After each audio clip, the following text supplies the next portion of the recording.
This is Rare for On Their Entertainment Blog with another weekly baseball offseason recap. Last week, everybody did the qualifying offers if they're going to take them or not. This week was the deadline to pick who you want to be on the 40-man roster because the Rule 5 draft is coming up and you want to keep players protected. The notable players that were taken off rosters were Jacoby Ellsbury, who got hurt a couple seasons ago, missed the complete season, and then he tried this year to come back and rehab, and he got hurt again. So it's dead weight if he hasn't played in a couple seasons. I think he's have enough outfielders. Greg Bird, on the other hand, looked like the franchise first baseman until he got hurt. And Luke Voigt passed him up. LeMahieu played first base. Kenneth Morales and Edwin Encarnacion played first base. And the Yankees want to keep the DH spot open in case they do sign another free agent to be the DH or for stand the DH, so Luke Voigt's going to have to play first base. So they don't need Greg Bird if they don't have an opening for him. Now, the Rays acquired Matt Duffy in the Evan Longoria trade to be their shortstop. Then he got hurt, missed time, and Willie Adames is now their shortstop. Then he became the third baseman, but then he got hurt, and now it looks like Yandy Diaz is going to take his spot, or Lau, or anybody on the roster. But because he was the starting third baseman on the Giants when they won the World Series, and he can play shortstop too, I don't know if he's going to get a major league or minor league deal, but if he's healthy, he can still be a utility player, so he'll at least have a career. Greg Bird will have to settle for a minor league deal. Ellsbury will have to settle for a minor league deal. The A's got Jarrell Cotton in that Dodgers trade, and he and Frankie Montanez, when healthy, they've been good, but he missed the whole entire season due to being out with surgery. So the A's have these young prospects who are ready to come up at the end of the season this year due to health and their experience. They're ready to come up, and they want to fill their rotation with those guys. They don't want to wait to see what is Jarrell Cotton when they have other prospects they can use instead.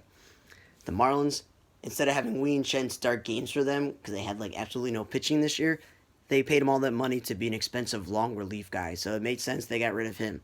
The Royals decided to get rid of Jorge Bonifacio because they have a logjam in the outfield already. With Whit Merrifield, it should be an infielder and outfielder.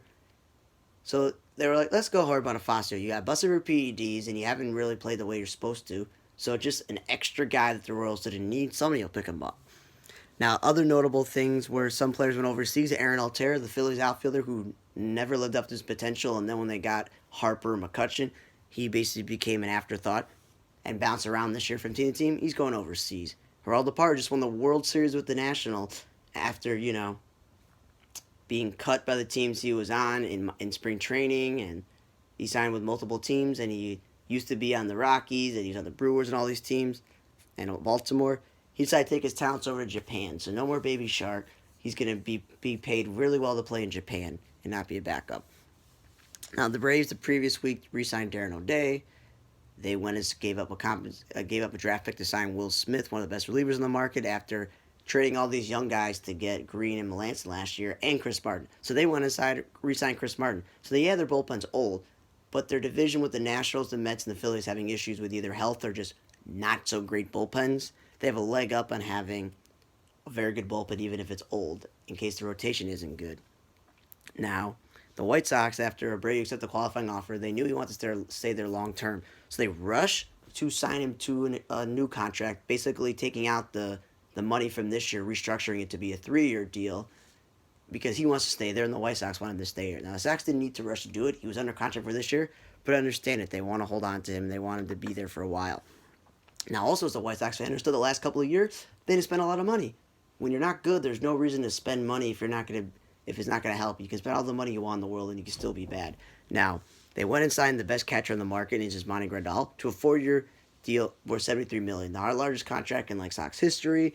And you're saying to yourself, didn't James McCann make an all-star team? Yes, he did. But Grandal's a switch hitter, and he statistically is one of the 3 best defensive catchers in the National League and one of the 3 offensive catchers in the National League.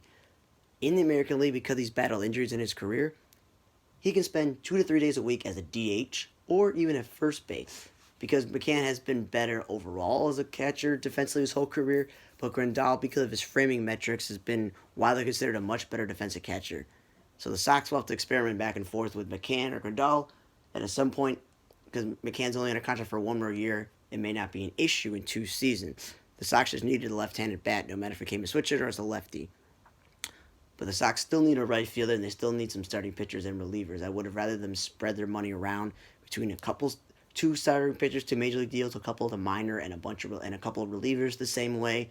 Get Cole Calhoun. If I were to spend money, I wanted to get Marcelo Ozuna maybe to play right field, but we'll take Grandal right now. Offensively, He's great as a left-handed bat, and is defensively not going to be a liability. So don't he was so for Grandal, he's the only big time free agent that has signed in the offseason, besides Will Smith. So the White Sox are at least relevant in the news and making Hot Stove interesting. Thanks for listening to another weekly edition of Baseball Offseason Recap with Radar for On the Entertainment Blog. I'm Radar. See you.